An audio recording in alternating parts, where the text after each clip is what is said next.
Welcome on in here to the midweek edition of WagerTalk Extra. I'm your host, Dan Alexander, alongside all of my guests, reminding you no matter what sport you're cashing in on, that money is all going to spend the same. And we got a little boxing preview coming your way to end the show. The Irishman making his triumphant return here on WagerTalk Extra. But before that, how about a little midweek KBO from my man Adam Trigger, a true man of the people. He's not only going to give you one 4% play, he's going to give you two 4% plays because the weather forecast over there in the KBO not looking so great. So fingers crossed at least one of these games ends up getting played for you. But Adam Trigger has the actionable info to get you going. So let's welcome him on in. And Trig, I say we kick off with this matchup between KT and Hanwha. I think both of the plays you have here today are just money line outright winners, so should be pretty easy to understand. But who are you thinking in this first matchup? Yeah, so I'm going to look at KT here, Dan. I think it's everything sort of shapes up for them to be in a good spot to win this game. Hanwha is a team that, we kind of joked about when we had our Asian Baseball Today show last year. And for the last couple of years, this team has been in dead last. Like they've brought up the back of the pack in KBO now for a few seasons, but they're playing much better this year. They've actually won 6 straight games coming into this game. But as you know, Dan, winning comes with, there's a little bit of a cost, right? And that cost, especially when you win close games, is the bullpen. And if you start having to win close games, you start having to use your high leverage bullpen guys. That was the case in this series. In both of the first 2 games, Hanwha has now won back-to-back close games against KT Wiz. And so I guess we'll work backward here. I see a pretty big advantage for KT in the late innings of this game because not only is their bullpen deeper with the fact that they've gotten some guys back of late, but they're high leverage guys that you would want in at the end of a game are also just more rested. As far as the starting pitching is concerned, I'm willing to roll the dice with KT's pitcher and also a fade of Hanwha's pitcher. And they're both, import foreign pitchers that have, been in the state. So, I'll kind of, give a little background on them as well. So KT, if you follow this league, William Cuevas is a name that should be pretty household at this point. He was with KT since 2019. Last year, he got hurt early in the season, so they had to cut him to make room for another import player. He ended up coming back to the U.S., signed with the Dodgers, and so he was in the Dodgers organization pitching with AAA Oklahoma City earlier this year. KT went in a different direction. They signed a guy named Bull Salser, who struggled, and KT decided, the stars kind of aligned.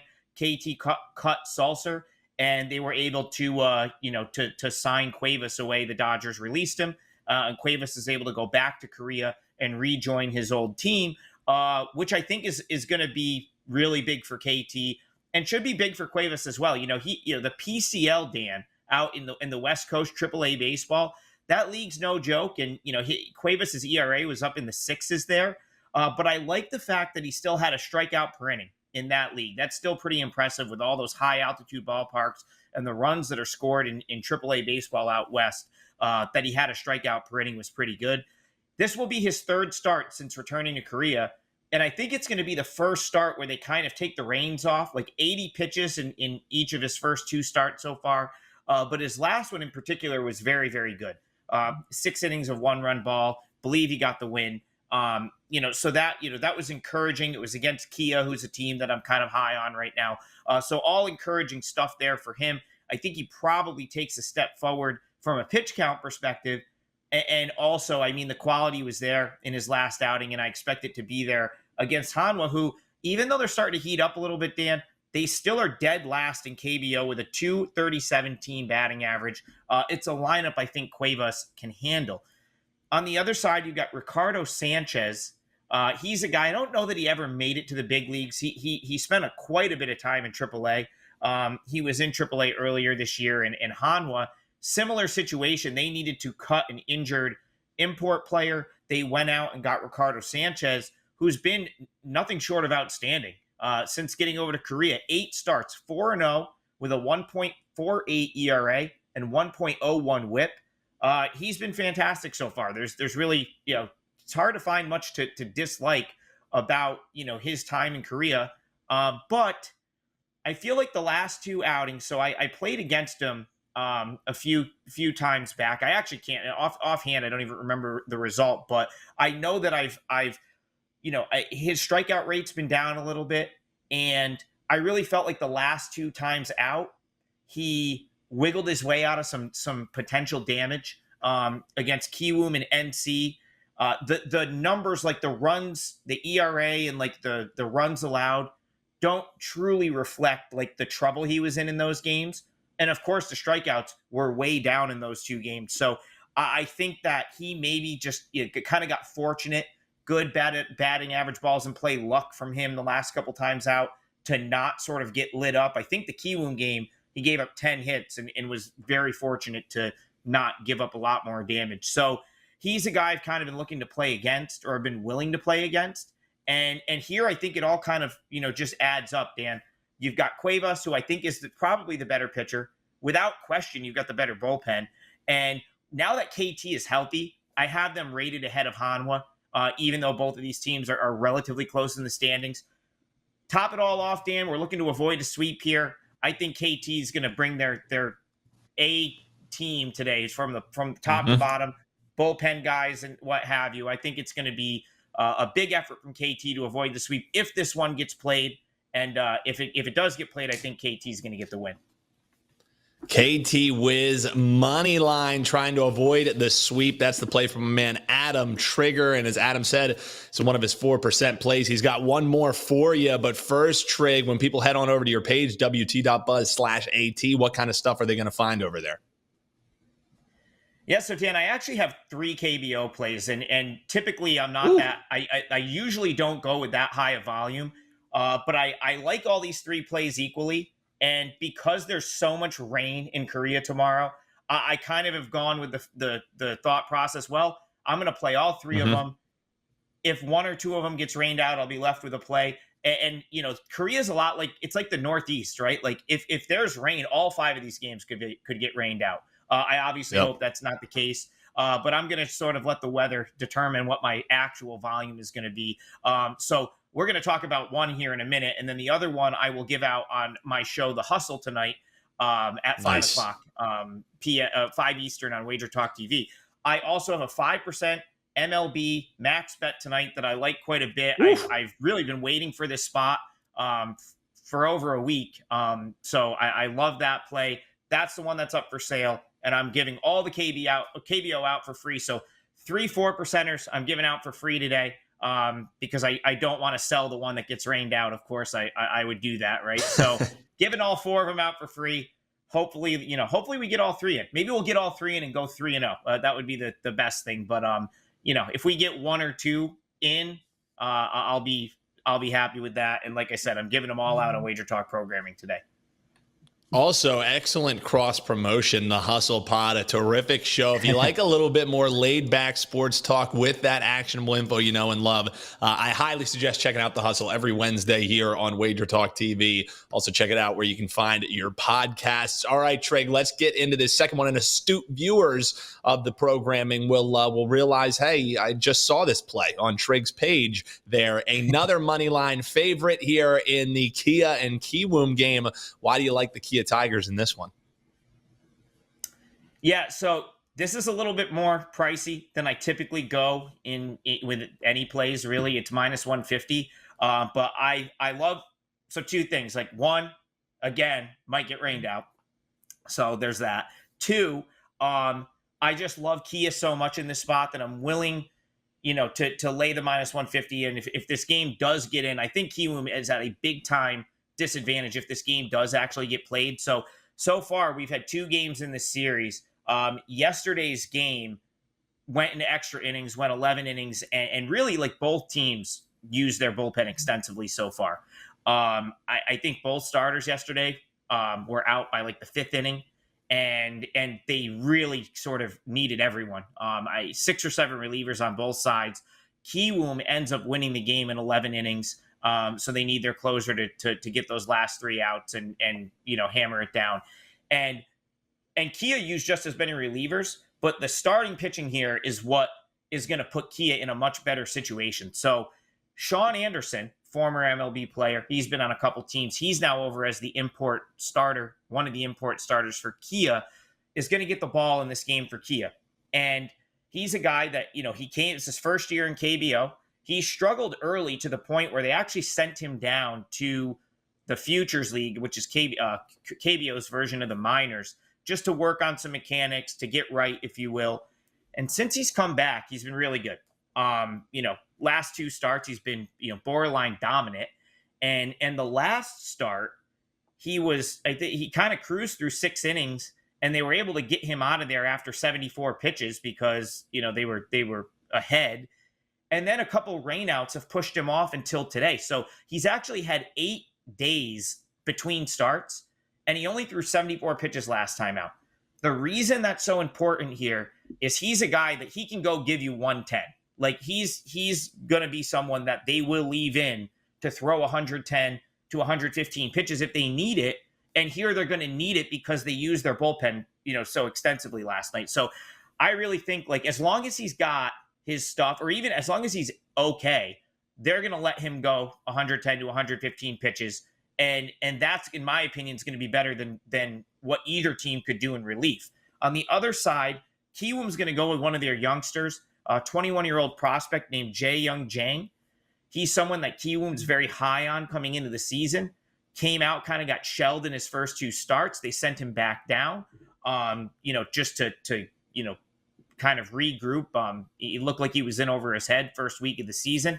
He's now back up, and he's been good since he's gotten recalled back to the KBO. The problem is, Dan, his 4 starts since coming back so far, 3 innings, 3 innings, 3.1 innings, 5 innings.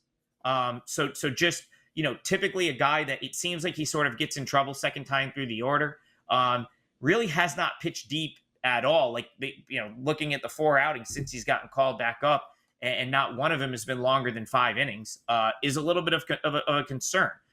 So I think, like, even if you get a great outing from Jang here, you're probably only looking at 5 innings, maybe 6 at the most.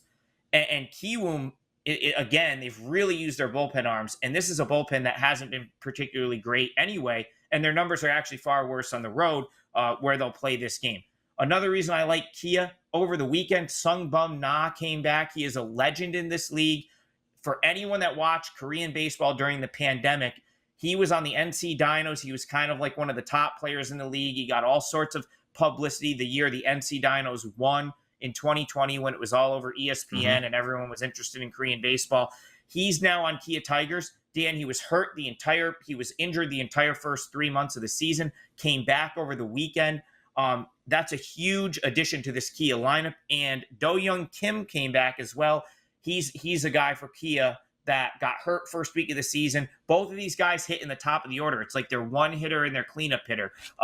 So Kia, theoretically, their lineup should be much, much better going forward, based on the return of these 2 players. So again, I think everything adds up here for Kia to avoid a sweep in this game.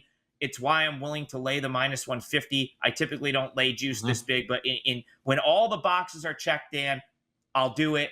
And this is a spot, that I'm kind of willing to do it in. So Kia Tigers, I'm going to bite the bullet, lay the minus 150. I do think it's a winner. Yeah, and for what it's worth, something that we always preach here is, a lot of times with casual bettors, you see people being adverse to laying juice. But if a play that's priced at minus 150 should be priced at minus 250, that is a terrific proposition for you. And you're only going to pay the juice on the wagers that you don't win. So Kia Tigers on the money line, KT Wiz on the money line. Trig loves you, giving you 2 free 4%ers. And check out the Hustle Pod every Wednesday and get his 3rd winner in KBO for free here on WagerTalk programming. That's why it pays to subscribe here, folks. Make sure you hit that bell. We're going to step aside, take a quick break, and then Kevin Dolan going to make his return. He's going to break down the big boxing match going on this weekend live on ESPN. Martin Anderson right after this on WagerTalk Extra. Welcome on back here to WagerTalk Extra, and what's a better way to follow up some KBO action? It's with some heavyweight boxing action, and for that, we welcome back the man, the myth, the legend, Kevin Dolan, the Irishman. And Kevin, speaking of boxing terms, man, I don't know if you've been ducking me or what. It feels like it's been forever since you and I have gotten to chat here on Wager Talk Extra. And now you come on, and you only have one fight for me to break down, but it's a pretty big one. We got Charles Martin, we got Jared Anderson, and whenever we're talking heavyweights, boxing fans are intrigued. So before we get into this one that will be live on ESPN, as far as what your play is going to be, how do you see this one kind of shaking out, and what should people know heading into the real big baby inside of the ring? Yeah, well, it is an intriguing clash. Undefeated heavyweight prospect, obviously, Big Baby Anderson. Takes on a stand-in opponent, I should say, this weekend, former heavyweight world champion Charles Martin in Toledo, Ohio. And, it is a solid substitute in fairness. Anderson was due to fight, dangerous Kazakh puncher Zan Kosabutsky before that fight got cancelled due to Kosabutsky's visa issues. He was a fighter, 18 knockouts, 19 wins. So that was set up to be an extremely interesting fight due to how both guys how heavy-handed they are. But, as I said, they found a more than competent replacement here in former ABF world champion Charles Martin, who is no slouch in the power department himself, owns an almost 90% KO percentage, 26 stoppages and 29 wins. So fireworks definitely expected in this one on Saturday, given how both guys put their shots together. And it'll be a good gauge as well to see where exactly Jared Anderson is on the world stage. So, Kevin, there might be fireworks expected by pundits, by people watching, by fans, but I don't care about what their expectations are. I care about what Kevin Dolan's expectations are in this fight. So what, do you think there will be fireworks? Do you think there could be a knockout, or do you think that's all posturing? How are you going to be betting? I mean, it's very likely, Dan, because, Jared Anderson, he's well liked in the business because, look, he's young, he's aggressive, he's in that kind of Anthony Joshua phase of his career when he fought Dillian White all those years ago where, he goes into fights, I know I can hit harder than you, let's get it on, basically. Defense is something you put around your backyard, but, as impressed as I've been with Jared Anderson up to this point of his career, and look, it's hard not to be, he's athletic, he's accurate, he's got power in both hands, 14 stoppages and 14 fights. Nonetheless, he has looked a little bit vulnerable in some of his fights so far, so this should get interesting. He ran all kinds of red lights in trying to get rid of experienced campaigner Jerry Forrest 2 fights ago. Forrest was tagging him with some pretty big overhand lefts on the way in that fight.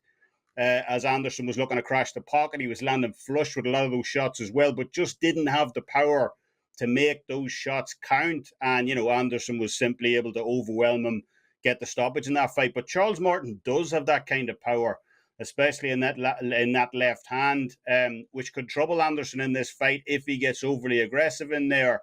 So Anderson is on the way up, obviously. Top Rank are pushing him hard towards being a future superstar in the sport. And as a result, Anderson has perhaps been a little bit guilty of trying to put on a show a bit too much in fights. He's 23, obviously. He wants to make statements in fights.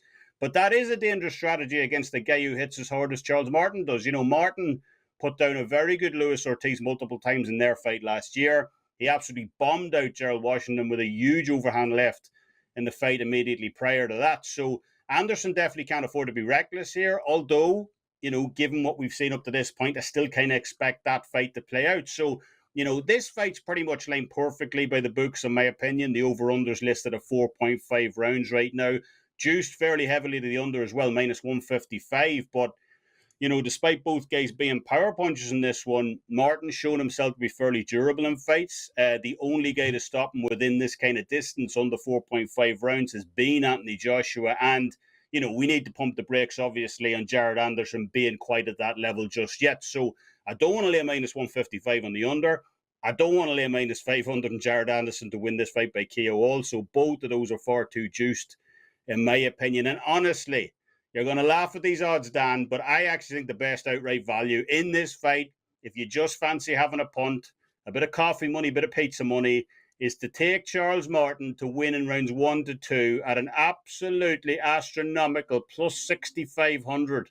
Like I said, for some pizza money on Saturday. We know Jared Anderson has been susceptible to that overhand left in previous fights. Just go back As I said, watch the Jerry Forrest fight for us. We'll land them multiple times flush with that shot. And we also know Charles Martin has one hell of an overhand left in response. Gerald Washington's probably still recovering from that shot. So, yeah, I do expect Jared Anderson to win this fight. He's got more tools, but at 6,500, there's enough holes in that defense of Anderson's for me to warrant a small sprinkle on Martin to pull the early upset this weekend over in Toledo. I'm in just for the bragging rights of hitting a plus 6,500 alone. You got me, Kev. I'm in. We're betting it rounds 1 through 3. I love the breakdown. 1 to 2, and Kevin, 2. You also, yeah, absolutely. I love to see that, man. So I'm also wondering, Kev, you saved us the embarrassment of trying to pronounce some of the names of these soccer teams that you've been handicapping, but what hasn't been embarrassing is the run you've been on. 6 and 1 run. You got a 5%er going. And also you have a promo code GOAL75 that can save some folks some action on your soccer plays. Tell them about it. Yeah, we literally came off a winner an hour ago as well. So we're up to 7-1 now, 7-1 run over in the Chinese Super League. That league has been especially good to us over the last couple of seasons. Ton of value over in China right now. And we got a 5%, which kicks off early on Thursday morning, 4:35 a.m. Pacific. So unless you're a night owl or an early bird, you need to lock in that play overnight on Wednesday and wake up to a winner. As you said, in terms of a promo, we got offer Goal 75 going on right now over at WagerTalk, which runs right through until the end of the month. That knocks $75 off a 30-day all-access soccer pass until this Friday. So great time to jump on board. We continue to pound those more exotic leagues, should I say, Chinese, Korean, Swedish, Norwegian, and so on over the summer months, as well as MLS. So, big few weeks ahead. That money all going to spend the same, Kev. And Chengdu Rongchang. You sold me short. I did used to host the KBO show and Korean and Japanese baseball. So I got you, man. Maybe next time on this show here. But Kevin, always a pleasure. Make sure you use that promo code GOAL75, knock 75 off that 30-day all access. Who cares if you can pronounce the team names or not? As long as we're cashing alongside Kev, that's all that matters. And that's going to do it for another edition. Big thanks to Kevin Dolan. Big thanks to Adam Trigger. It was like the Asian sports edition here. And Kevin, always love chatting with you. We will be back tomorrow. We're going to be talking a little UFC with our man Kyle Anthony. So make sure you come back here and don't miss another edition of Wager Talk Extra.